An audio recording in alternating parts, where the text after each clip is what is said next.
सबसे ज्यादा क्रूर सरकार जो हुई है वो बीजेपी की है। जट सिख हैं, कोई बिकने वाले नहीं, पैसे से नहीं बिकने वाले, किसी दायदाद से नहीं बिकने, हम तो ही बिकने वाले हैं, तो जान से लड़के मरने वाले हैं। कमल उन्होंने खेड गए हम जेडे खेडने सीगे आ जाए ना तलवाड़े में आ जाए, उनको पता चल जाएगा विरोध किसान है या पैसे लिए हैं दिहाड़िए हैं। वो तो अत्यावधी भी कहते हैं, सारा कुछ बोलते हैं, उनका क्या है। वो बीजेपी के वर्कर रहे हैं यहाँ पे, बीजेपी के वर्कर रहे। पुलिस देख देख के हमारे बच्चे तो डर रहे हैं, रात को भी नहीं सो रहे। बीजेपी और जेजेपी के साथ तो बिल्कुल नहीं है, ये बात तो स्पष्ट ही है। दुष्यंत जी ने कहा भी जब एमएसपी नहीं मिलेगी तो मेरे हाथ में इस्तीफा है। बिंदास हरियाणा की चुनावी यात्रा में अभी हम पहुंचे हैं ऐलनाबाद के तलवाड़ा खुर्द गांव में। जी हां, राजस्थान से सटा हुआ ये गांव है और जो किसान आंदोलन है उसका किस प्रकार का प्रभाव ऐलनाबाद में देखने को मिल रहा है वो भी हम लोगों की जुबानी आपको सुनवाएंगे और साथ ही साथ ये दिखाएंगे कि लखीमपुर खीरी के अंदर जिस प्रकार से किसानों की निर्मम हत्या की गई उसके बाद किस प्रकार का असर ऐलनाबाद में भी देखने को मिल रहा है और खासकर तलवाड़ा खुर्द के लोग किस तरह से इस चुनाव को देखते हैं और साथ ही साथ किस प्रकार से यहाँ का माहौल गरमाया हुआ है वो हम लोगों की जुबानी आपको सुनवाएंगे। काफ़ी सारे युवा और बुजुर्ग लोग अभी हमारे साथ मौजूद है और हमने बिंदास हरियाणा के माध्यम से जनता की जुबानी अभी तक आपको सुनवाया है कि किस प्रकार से ऐलनाबाद की जनता इस चुनाव को देख रही है। भाई साहब, कुछ ही समय बचा है और ऐसे में जो गठबंधन के उम्मीदवार हैं उनकी तरफ से दावा किया जा रहा है कि कमल जरूर खिलेगा। वहीं अगर हम अभय चौटाला की बात करें तो उनका कहना है कि इस्तीफा मैंने किसानों के लिए दिया है और कांग्रेस की अगर हम बात करें तो उनका कहना है कि दोनों कुछ नहीं करेंगे, हम कुछ कर सकते हैं। तलवाड़ा खुद के लोग किस तरह से देखते हैं? हम तो सीधा एक आपको कर देते हैं कि ये जो है ना तीनों पार्टियां, कोई हम कहते हैं तीनों पार्टियां कुछ नहीं करने वाले, आए बार आश्वासन देते हैं मगर किसी ने कुछ नहीं करना। किसान के लिए आज तक तो किसी ने कुछ किया नहीं, मगर सबसे ज़्यादा क्रूर सरकार जो हुई है वो बीजेपी की है, जिन्होंने यहाँ तक कि किसानों को मारने तक का भी काम शुरू कर रखा है।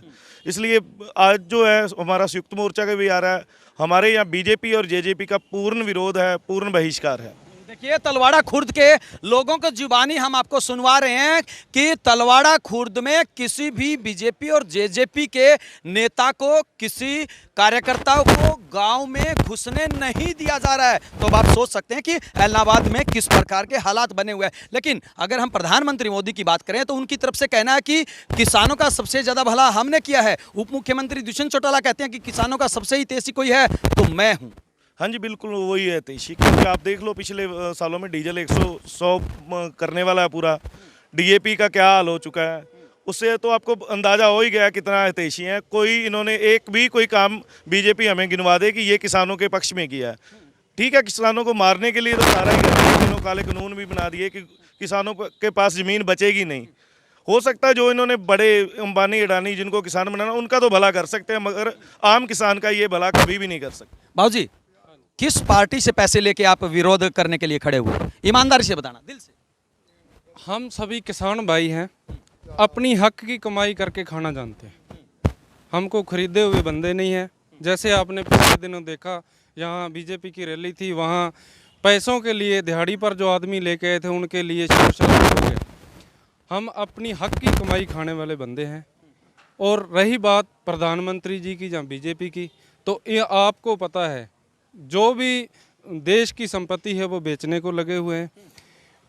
रेलवे बेच दिया, एयरपोर्ट बेच दिया, महंगाई, डीजल कहाँ था कहाँ पहुँच गया। आज लोगों ने सरसों की बिजाई करनी है, डीएपी की किल्लत है। तो मोदी जी कह रहे हैं जिमींदार बहुत खुश हैं, कहाँ हैं? चलो ऐलनाबाद में मैं दिखाऊं, यहाँ के कतार की कतार लगी, किसी को डीएपी 20 किलो भी नहीं मिल रही। लेकिन आपने सुना होगा कि आपकी ही सांसद है सुनीता दुग्गल किस प्रकार से छाती ठोक कर, सीना ठोक कर सरेआम बोल रही थी कि जितना विकास हमने सिरसा में और विशेष तौर से ऐलनाबाद में करवाया है कभी किसी ने नहीं करवाया। आप पत्रकार बिंदु हैं, आपको इस बात का पता होना चाहिए भी कितना विकास हुआ है। चलो मैं आपसे क्वेश्चन करता हूँ, कहाँ विकास हुआ आप बताइए ना, थोड़ा आप लोग बताइए ना, क्योंकि आप यहाँ के स्थानीय निवासी है। उनकी तरफ से दावा विकास हुआ, पूंजीपतियों के लिए विकास हुआ है, हमारे किसान बेल्ट, मजदूर बेल्ट। मतलब सुनीता दुग्गल झूठ बोल रही है? हम कुछ नहीं कहना चाहते उनके लिए, ठीक है ना। वो संसद है, उनकी क्या प्रॉब्लम है, क्या पार्टी में उनका हाथ है, क्या कर रहे हैं, वो उनकी सोच। हमारी सोच ये है भी जिम्मेदार बहुत दुखी है, आज मरने की कतार पर है, फांसी ले रहा है, आमदन प्रधानमंत्री बोले हैं और बीजेपी के नेता बोले एमएसपी थी रहेगी।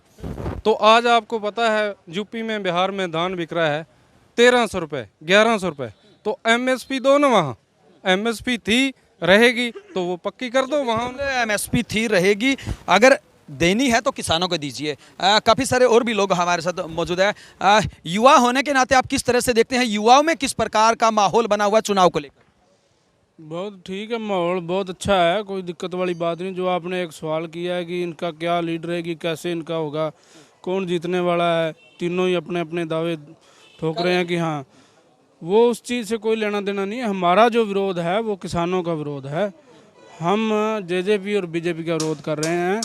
हमारे जो मांगे हैं, जो इनको 3 काले कानून हैं उनको रद्द करने की मांगे हैं। दूसरी बात, ये इलेक्शन जो बाई इलेक्शन हो रहा है इसमें चलो आ रहे हैं सभी प्रचार करने के लिए। जो हमारे जो जितने भी गांव साथ लगते गांव हैं सभी गांवों ने बहिष्कार किया हुआ है। मुख्य रूप से अगर हम बात करें, कौन कौन से गांव हैं जिनके अंदर जेजेपी और बीजेपी के नेताओं का विरोध करने का मन बना रखा है? ये जैसे हमारे गांव से चालू कर लो, आगे 8-10 गांव और भी हैं। तो बरियाँ है, मिर्ज़ापुर है, अमृतसर कलां है, खुर्द है। किसी को नहीं घुसने देते? नहीं, सो दूसरी पार्टी आ रही है, ओनली नहीं, बीजेपी और जेजेपी के किसी नेता को नहीं? किसी नेता को नहीं घुसने दे रहे। अभी तक का प्रयास तो यही है। और शांत कुछ और लोग भी हमारे साथ मौजूद है। बाबूजी, कितनी उम्र हुई आपकी? मेरी जी 50 साल से ऊपर है जी। 50 साल से ऊपर है। एलनाबाद के और तलवाड़ा खुर्द के आप स्थानीय निवासी है।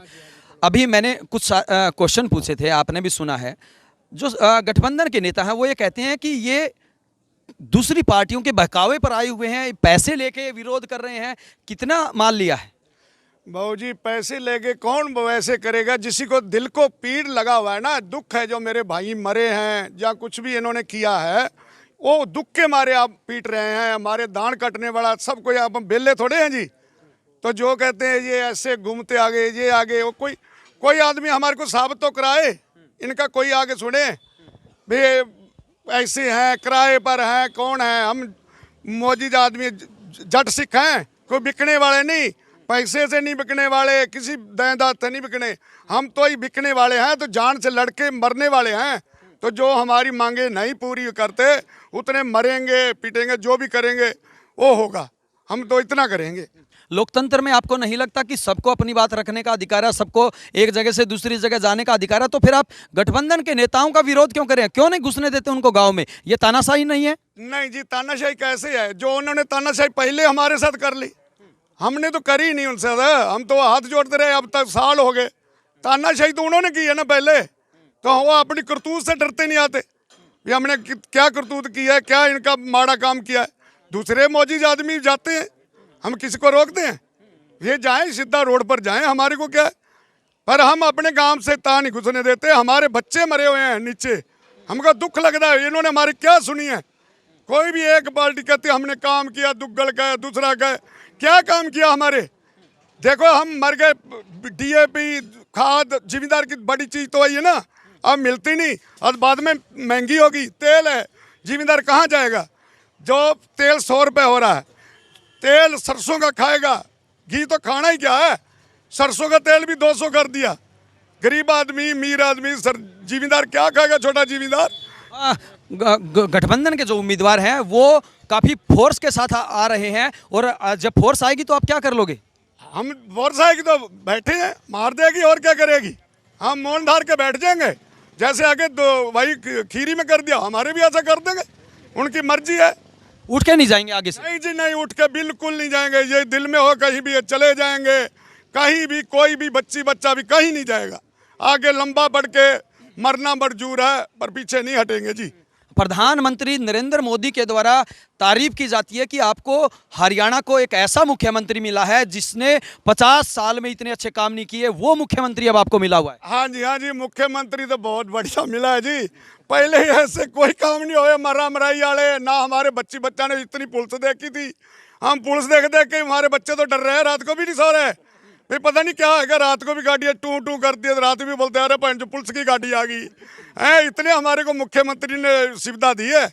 तो दूसरा, हम स्वेब के बैठे रोटी वास्ते, भाई भूखे दया खाते हैं, कभी करते। इनके क्या लोड है हमको करनी चाहिए? उन्होंने कोई बुरा काम किया जब ही हुआ ना, नहीं तो पहले वोटा नहीं पड़ती थी, एमएलए बनते थे, सब कुछ होता था गांव में। हमारे गांव का पहला नंबर है कभी लड़ाई झगड़ा नहीं हुआ, कभी कुछ नहीं हुआ।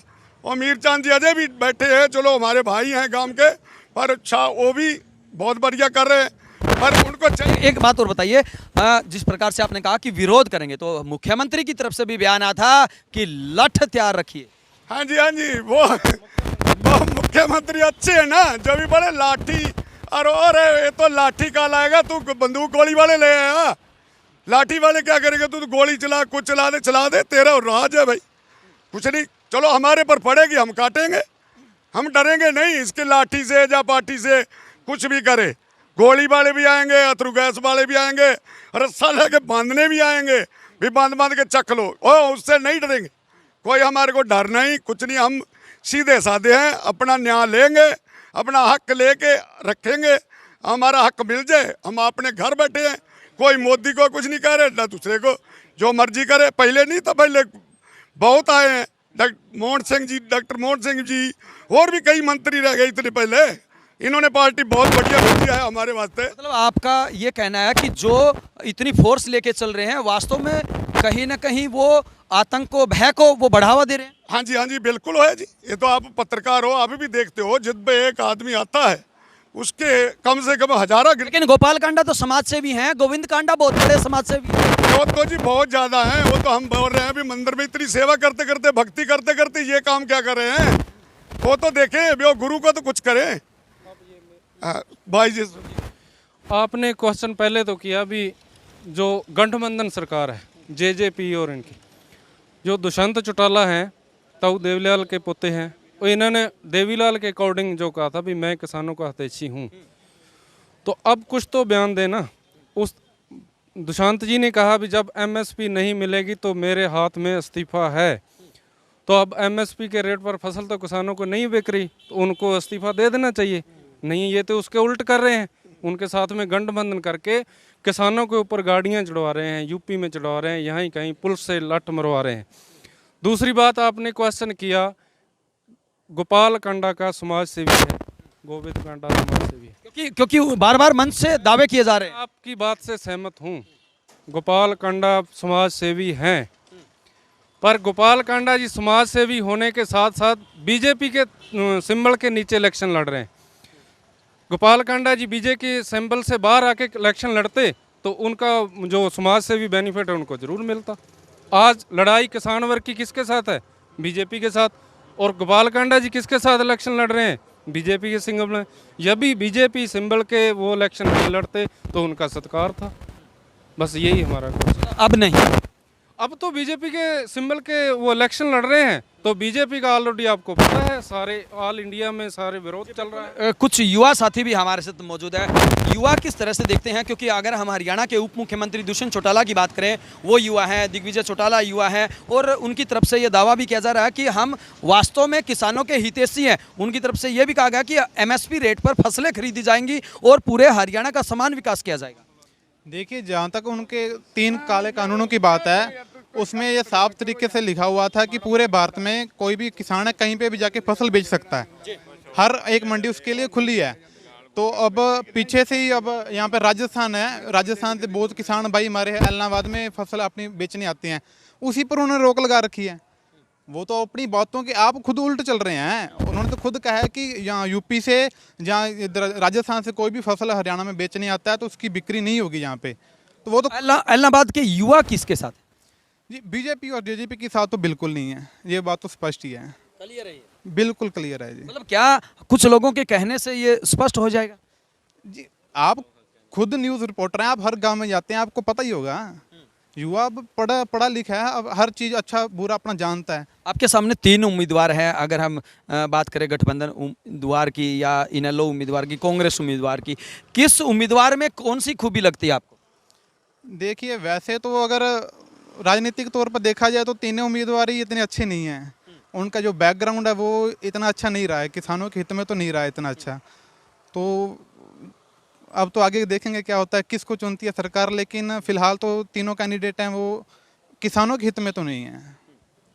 एक उम्मीदवार है जिनकी वजह से ये उपचुनाव हो रहा है, उनका तो कहना है कि मैंने किसानों के लिए ही इस्तीफा दिया।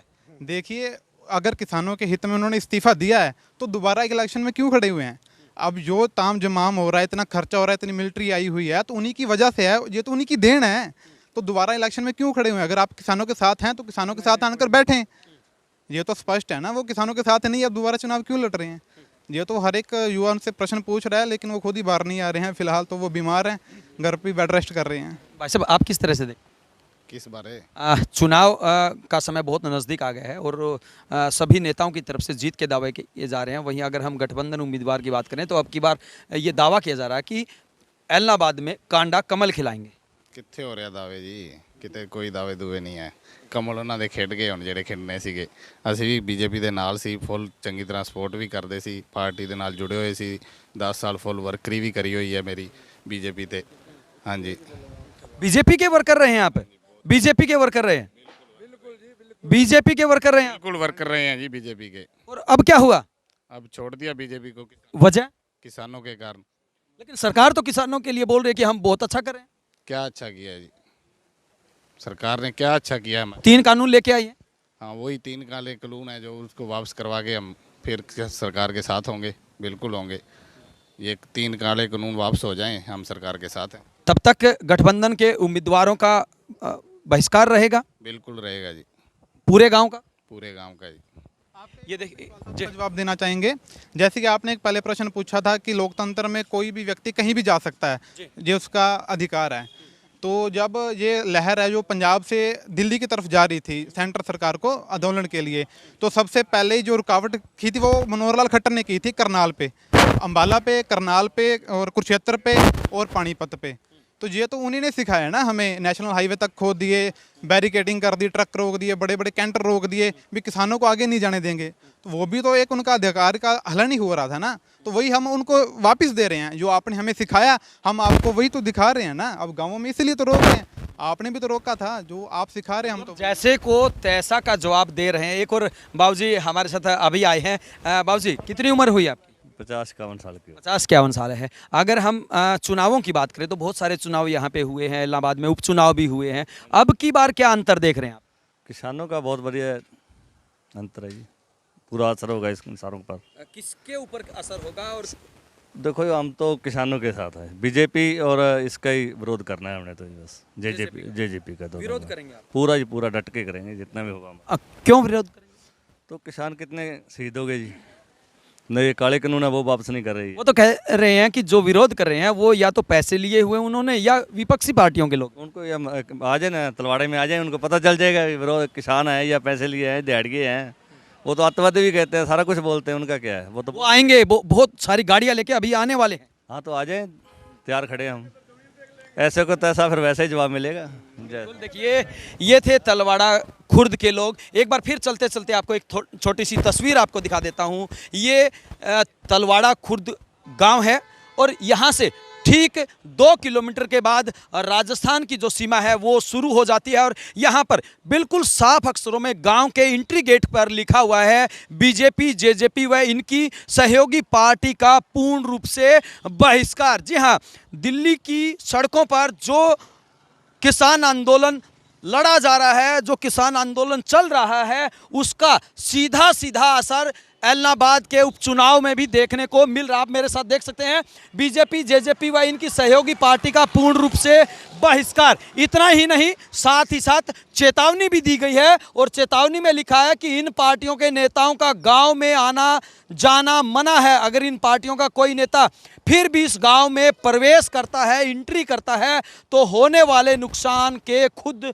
वो जिम्मेदार होंगे। अब आप खुद अंदाजा लगा लीजिए कि आखिरकार एलनाबाद उपचुनाव में किसान आंदोलन का कितना प्रभाव है और जो तमाम जो उम्मीदवार है उनके द्वारा जो दावे किए जा रहे हैं उसमें किसको फायदा होगा और एलनाबाद का ऊंट किस करवट बैठेगा, ये तो 2 तारीख को परिणाम आने के बाद ही पता चलेगा। वीडियो जर्नलिस्ट नदीम व अशोक के साथ अजय लोहान, बिंदास हरियाणा।